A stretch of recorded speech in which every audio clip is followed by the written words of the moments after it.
क्या हो अगर एक शाओलिन मॉन्क एक नॉर्मल स्कूल में जाके पढ़ने लगे तो सभी बच्चों की हो जाएगी सिट्टी पिट्टी गुम। ठीक है, ऐसा ही होने वाला है हमारी आज की इस मूवी में। कहानी की शुरुआत होती है ली नाम के एक लड़के से जो शाओलिन के गुरुकुल में बचपन से ही कुंफू सीख रहा है। एक दिन ली गुरुकुल के टेम्पल में जाके प्रे करता है क्योंकि अब जो वो करने वाला था वो शायद सही ना हो। तभी एक योद्धा पीछे से आकर उस पर अटैक करता है। अचानक हुए इस हमले से ली घबरा जाता है, लेकिन जैसे तैसे वो उसका सामना करता है। योद्धा ने उसे उठा के दीवार पर फेंक दिया, लेकिन वो बंदर की तरह उछलकर वापस आ गया। उसने हवा में ही उस योद्धा के छाती पे 2-3 लात जमाए और उसे चित कर दिया। इसके बाद बारी आई एक तलवारबाज योद्धा की, लेकिन ली ने उसे भी अपनी एबिलिटी से धूल चटा दी। अब ली बढ़ता है तीसरे योद्धा की तरफ। हालांकि वो योद्धा ध्यान में लगा था, लेकिन वो उसकी आने की आहट सुन लेता है तो वो अपनी माला की मोती को शीशे पे दे मारता है, जिससे ली की आंखें शाइन कर जाती है। अगले ही मूवमेंट में उसने ली को उठाकर जमीन पर पटक दिया। वो योद्धा जीतने ही वाला था, लेकिन ली स्लाइड कर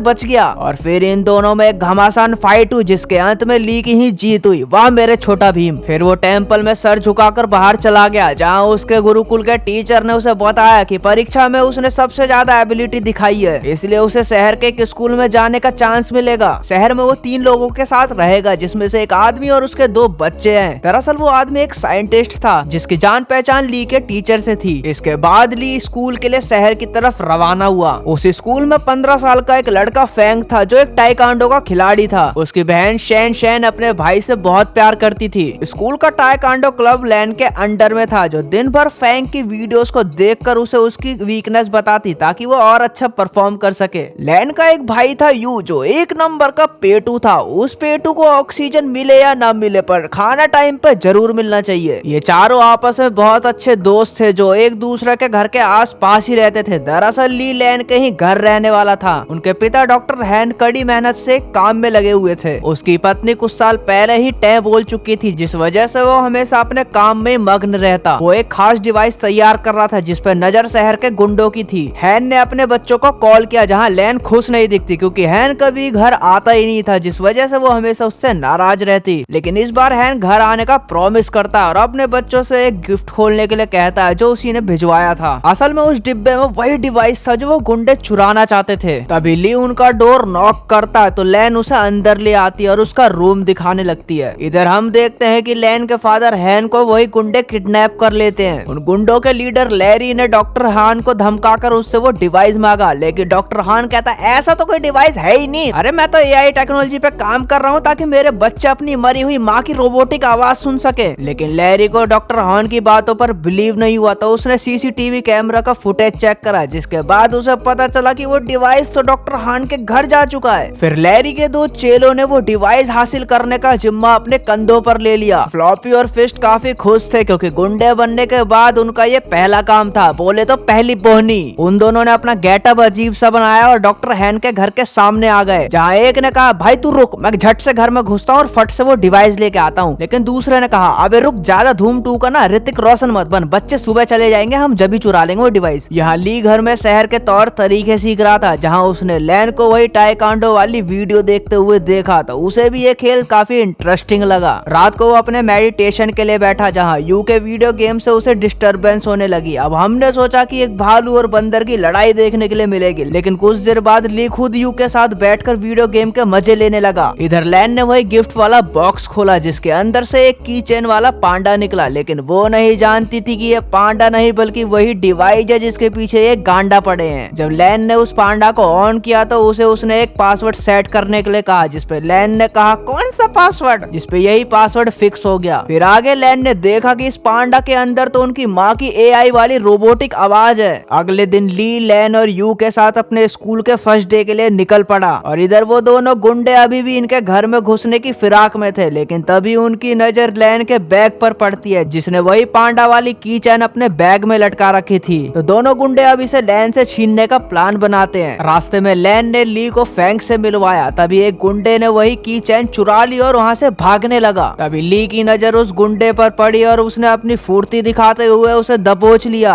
ली का साथ देने फेंग भी आ गया, जिसके बाद उन दोनों ने मिलकर उस गुंडे को कुत्ते की तरह धोया। लेकिन वो गुंडा हमारे पप्पू से भी ज्यादा ढीठ था तो वो दोबारा से भागने लगा, लेकिन इस बार उन सभी दोस्तों ने मिलकर उसे मार मार के कचरे के डिब्बे में फिट कर दिया। फिर आगे क्लास में सभी बच्चे एक शाओलिन योद्धा को देखकर हैरान हैरान रह गए। वो उससे उल्टे सीधे सवाल पूछने लग गए। ए भैया तू शादी कर सकता है क्या? हमको कुंफू करके दिखाना, धरती पे गोल गोल घूमना। लास्ट में टीचर ने उन सबको शांत करते हुए कहा कि ये सब खेलने के पीरियड में करना। खेलने के पीरियड में उनके कोच ने उन्हें बताया कि नेक्स्ट मंथ उनके फिटनेस का टेस्ट होगा और जो बच्चा इसमें फेल हो जाएगा वो नेक्स्ट क्लास में नहीं जा पाएगा। अब ये सुनते ही यू की हवा टाइट हो जाती है, क्योंकि उसका शरीर तो एक तबले के समान था और राम जी जाने बाबूजी चलते कैसे होंगे। आगे कोच ने उन सभी को 100 मीटर दौड़ने के लिए कहा, जहाँ समय से पहले ही ली ने अपनी फ्लैश वाली स्पीड से वहाँ के 2 चक्कर काट लिए और वहीं दूसरे बच्चों की हालत एक ही राउंड में टाइट थी। इसके बाद कोच ने उन्हें पुशअप्स करने के लिए कहे, जहाँ ली ने वहाँ भी अपना तहलका मचा दिया। उसने देखते ही देखते 100 पुशअप्स पूरे कर लिए। वहीं दूसरे बच्चों की तो 2 में ही पैंट गीली हो गई और इतना ही नहीं, बाद में उसने एक हाथ से भी पुशअप्स लगाए, जिसके बाद सभी बच्चे उसके फैन हो गए। फिर इसके बाद बारी आई छलांग लगाने की, जो कि ली के बाएं हाथ का खेल था। बेचारा यू तो पेट के बल लुढ़क गया। वहाँ लैरी ने डॉक्टर हैन के लैब में उसी को उसके चेयर पर बांध रखा था और एक हॉकी स्टिक से उसकी अच्छे से सर्विसिंग कर रहा था। रात को वो दोनों गुंडे लैन के घर में घुस गए। जहाँ ली की नजर उन पे पड़ी तो वो एक खिलौने के पीछे छिपकर उन्हें डराने लगा, लेकिन जल्दी उन दोनों ने ली को देख लिया और उस पर हमला कर दिया। इतने में वहाँ लैन आ गई तो वो दोनों गुंडे जल्दी से की चैन को चुरा के वहाँ से रफू चक्कर हो लिए। फिर ली ने यू और लैन को जब सारी कहानी बताई तो उन्होंने सोचा कि ये मजाक कर रहा है। सो जा बेटा, सो जा, दूध भी पिलाऊं। अगले सीन में हम देखते हैं कि वो दोनों चोर अपने मुंह में गोल्फ बॉल लिए जमीन पर लेटे हैं, क्योंकि उन दोनों घन चक्करों ने वो पांडा की चैन की जगह एक परफ्यूम चुरा लिया था। लैरी को वो खास डिवाइस 3 दिनों के अंदर किसी कंपनी को बेचना था, जिसके चलते उसे बेचैनी होने लगी और उसने गुस्से में वही गोल्फ शॉट खेल दिया। इसके बाद उसने उन दोनों गुंडों को धमकाते हुए कहा कि जल्दी से वो डिवाइस मेरे हाथों में चाहिए, वरना स्टिक देखिए इसी से मार मार के 2 फिटका कर दूंगा। अगले दिन सभी बच्चे स्कूल में फैंग का टाइकांडो मैच देख रहे थे, जहाँ शैन और यू पीछे बैठी 2 बदसूरत लड़कियों के बारे में बात कर रहे थे और ये लड़की कोई और नहीं बल्कि वही दोनों गुंडे थे जो अपना गेटअप चेंज करके आए थे। उन्हें वही पांडा की चैन लैन के बैग पर दिखाई दिया और उसे चुराने के लिए वो सही मौके का वेट करने लगे। तभी ली ने फैंग को एक टाइकांडो बैच के लिए चैलेंज किया, जिसके बाद सभी बच्चे उनका मैच देखने के लिए पागलों की तरह आगे भाग गए। और बस इसी मौके की तो तलाश थी उन दोनों गुंडों को। वो जल्दी से लैन के बैग से वो पांडा की चैन निकालने लग गए, लेकिन जल्दबाजी के चक्कर में उन दोनों बुद्धों की विगी बाहर निकल गई। इधर ली और फैंग में घमासान फाइट हो रही थी और दोनों ही एक दूसरे पर भारी पड़ रहे थे। फिर एंड में उन दोनों ने एक दूसरे को ना मारने का फैसला किया, जिसके साथ ही मैच यहीं खत्म हो गया। फिर तभी सब बच्चों ने पीछे मुड़कर देखा और वो दोनों चोर पकड़े गए, जिसके बाद सभी बच्चों ने मिलकर उन दोनों को बहुत पेला। लेकिन इस बार वो दोनों गुंडे एक लड़की को अपनी ढाल बनाकर वो की चैन लेकर वहाँ से भागने में सक्सेस हो गए। अब सभी बच्चे मिलकर प्रिंसिपल के पास गए और पुलिस वालों को बुलाकर सारा माजरा समझाया, लेकिन यहाँ ली इन सब का जिम्मेदार खुद को मान रहा था कि अगर वो फैंग को चैलेंज नहीं करता तो लैन अपने बैग को छोड़कर नहीं जाती और ये सब नहीं होता। लेकिन सभी बच्चे उसे समझाते हैं कि अरे क्या हुआ, चिल मार, होता है। फाइनली वो डिवाइस लैरी के हाथों में लग गया, जिसकी मदद से उसने कंप्यूटर में एक प्रोग्राम चालू करा, लेकिन वो ये नहीं जानता था कि इसे ऑन करने के लिए पासवर्ड की जरूरत होगी। उसने कुछ प्रोग्रामर्स को बुलाकर इसे खोलने का ट्राई करा, लेकिन सुबह से शाम हो गई और उनके हाथ कुछ नहीं लगा। लैरी गुस्से से बावला हो गया। तभी उसने हान के फोन पर लैन का एक मैसेज देखा, जिसमें वो चाहती थी कि उसके फादर उसके बर्थडे पर घर आ जाए, जिसके बाद लैरी ने हान की तरफ से उसे घर आने का प्रॉमिस कर दिया। अगली रात लैन और उसके फ्रेंड्स बर्थडे पार्टी की तैयारी में लगे थे और उसे छोड़कर बाकी सारे लोग उसके लिए बाहर गिफ्ट लेने गए थे। यहाँ लैन को हैन का एक मैसेज मिला कि वो गेट के बाहर आ गया, जिसे देखने वो बाहर गई तो लैरी के आदमियों ने उसे किडनैप कर लिया। ली और फैंग लैन को किडनैप होता देख लेते हैं तो वो अपनी अपनी साइकिल से उस गाड़ी का पीछा करने लगते हैं। एंड में सभी लोग डॉक्टर हैन की लैब में पहुंचे और लैन को ढूंढने लगे। यहाँ लैरी और उसके बिजनेस पार्टनर में बहस छिड़ी हुई थी, क्योंकि वो डिवाइस तो उसके पास था लेकिन उसका पासवर्ड उसे पता नहीं था, तो वो कहाँ से उसे घंटा बेचेगा। अब लैरी गुस्से में आकर लैन की गुद्दी पे चाकू रख के उससे वो पासवर्ड पूछने लग गया कि बता दिए पासवर्ड या गर्दन पे फिराऊं, जिसपे लैन बोलती है कौन सा पासवर्ड, और उसी टाइम वो प्रोग्राम ऑन हो गया। बाहर शुरुआत वाले दोनों गुंडे अड्डे की रखवाली कर रहे थे, लेकिन ली और फैंग मिलकर उन दोनों को धूल चटा देते हैं। फिर ली और फैंग का सामना लैरी के सबसे खतरनाक आदमी ब्रैड से होता है। ब्रैड भी एक अच्छा फाइटर होता है, जिसकी वजह से उसे हराना इतना आसान नहीं। अंदर लैरी की डील फाइनल होने वाली थी कि तभी यू ने चुपके से आकर अपने फादर और सिस्टर को छुड़वा लिया। ली ने भी अंदर पहुंचकर गुंडों की खूब सेवा पानी की। तभी लैरी वो डिवाइस वाला बैग लेकर बाहर भागने लगा, लेकिन यू,